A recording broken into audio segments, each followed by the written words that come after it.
তো আজকে আমার শরীরটা খুব খারাপ। মুখটা দেখো, জাস্ট চোখ মুখ ফুলে গেছে। কান্নাকাটি করে এত জ্বর যে কষ্ট হচ্ছে। জীবনে প্রথম 104 লেভেলের জ্বর। প্রচণ্ড কষ্ট হচ্ছে যে আমি একা একাই কান্নাকাটি করছি। মানে কাকে বলবো?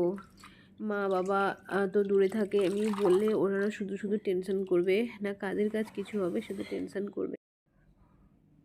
বলে না যে একা থাকাটা যেমন অনেকটা মানে স্বাধীনতা, নিজের রাজত্বে নিজের মতন করে থাকা, কিন্তু এই জ্বর বা কষ্টের সময়টা পার করাটা খুব কষ্টকর। মানে আমি হেঁটে যেতে পারছি না একটা রুম থেকে আর একটা রুমে। তো আমার রুমের মধ্যে এই জন্য জলপট্টির ব্যবস্থা করে রেখেছি। প্রচণ্ড কষ্ট হচ্ছে, মানে আমি আজকের দিনটার মতন পরিস্থিতি কখনো ফেস করতে হয়নি, যার জন্য তোমাদের কাছে শেয়ার করলাম।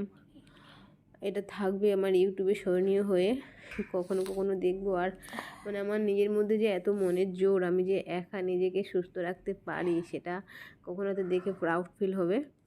তো একা থাকাটা যেমন অনেক আনন্দের, অনেক কষ্টের। খুব মিস করছি আমার ফ্যামিলিকে, কিন্তু কি করব, বাইরে থাকলে তো এরকমটা হয়।